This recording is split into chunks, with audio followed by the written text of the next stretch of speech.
আইন শৃঙ্খলা ব্যবস্থা এবং প্রচারণায় যা দেখছি আমরা এই মুহূর্তে অ্যাটলিস্ট আশ্বস্ত। এই মুহূর্ত পর্যন্ত আমরা বড় সংখ্যার কিছু দেখছি না এলাকা ভিত্তিক, তবে জাতীয় ভিত্তিক আমরা সংখ্যার অনেক কিছু দেখছি। যেমন ইতিমধ্যে ভোটার রোল নিয়ে যেহেতু আমরা গত কয়েক সপ্তাহে ফাইনালি অ্যাকচুয়ালি গত কয়েক সপ্তাহে আমরা ফাইনাল ভোটার লিস্টটা বোধহয় কয়েকদিন আগে পেয়েছি, একদম ফাইনাল ভোটার লিস্ট মাত্র কয়েকদিন আগে পেয়েছি। এবং এই ভোটার লিস্ট যখন আমরা ভোটার কার্ড করে পর্যালোচনা করছি দেবার জন্য, তখন দেখছি ভোটার রোলে অনেক সমস্যা আছে। মানে একই নাম, পিতার নাম এক, এলাকা এক, সব কিছু এক, হয়তো ডেট অফ বার্থ একটু এদিক ওদিকে, এরকম 4-5টা করে আমরা পাচ্ছি। এটা অত্যন্ত শঙ্কাজনক। একই সাথে 15 লাখের ঊর্ধ্বে আপনার পোস্টাল ব্যালট আছে, সেটার এক্স্যাক্ট ক্ল্যারিফিকেশন এখন পর্যন্ত আসেনি।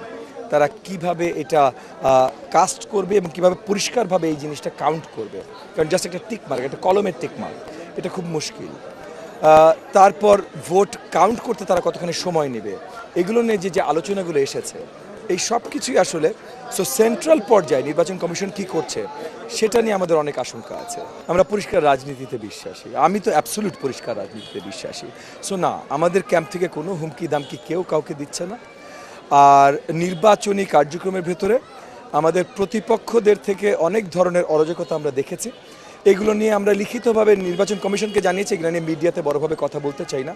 নির্বাচনী সময় 2 দশক পর অলমোস্ট বাংলাদেশ একটা সুন্দর একটা নির্বাচন পেতে যাচ্ছে। আমরা এই নির্বাচনে অনেক আশাবাদী। একে অপরের বাক বিতণ্ডা এগুলো নিয়ে আমরা সময় নষ্ট করতে চাই না। আমরা জনতার কাছে যেতে চাই, জনতার কাছে নির্বাচন দিতে চাই। এলাকা ভিত্তিক তো কিছু পোলিং সেন্টার আছে যেখানে হয়তো নিরাপত্তা বেষ্টনী আরও বেশি দেওয়া প্রয়োজন, সেগুলো আমরা নির্বাচন কমিশনকেই জানিয়েছি। কিছু জায়গা আছে, এলাকা আছে যে নির্বাচন কমিশন এবং থানাগুলো তারা খুব ভালোভাবে ওয়াকেফ সেটার বিষয়ে, তারা জানেন সেটার বিষয়। এটা নতুন ইনফরমেশন না। আর তাছাড়া এগেন আমাদের আশঙ্কা, আমাদের ভয় কিন্তু নির্বাচন কমিশন ইটসেলফ নিয়ে, যে নির্বাচন কমিশন কিভাবে কাজগুলো করছেন, ভোটার রোল, পোস্টাল ব্যালট এবং ওই যে তারা যে কাউন্ট নিয়ে যে কথাগুলো বলছে, যে কিভাবে কাউন্ট করবেন, কত সময় নিয়ে কাউন্ট করবেন, এগুলো নিয়ে আমরা আসলে কিছু শঙ্কিত আছি। প্রত্যেকজনের তো ভাই আইডি নিয়ে তো আর আমি এখানে মিছিলে আমার সাথে আসে না। এর ভেতরে যদি কেউ চলে আসে যারা কোনো ধরনের কার্যক্রমের সাথে জড়িত, যেটা আমি জানি না, তাহলে সেটা থাকতেই পারে ভাই, কিন্তু সেটা আইন শৃঙ্খলা বাহিনীর দায়িত্ব। কেউ যদি কোনো অন্যায়ের সাথে জড়িত থাকে, তারা যেন এখানে থাকতে না পারে, সেটা আইন শৃঙ্খলা বাহিনীর দায়িত্ব। এবং এটা ওপেন জনসম্মুখে যখন আসে তখন তো তাদেরকে ধরে নেওয়া আরো সহজ। আইন শৃঙ্খলা বাহিনীর যেটা দায়িত্ব তাদের পালন করুক, আমরা ভাই জনতার কাছে যাচ্ছি, জনতার কাছে যেতে থাকি।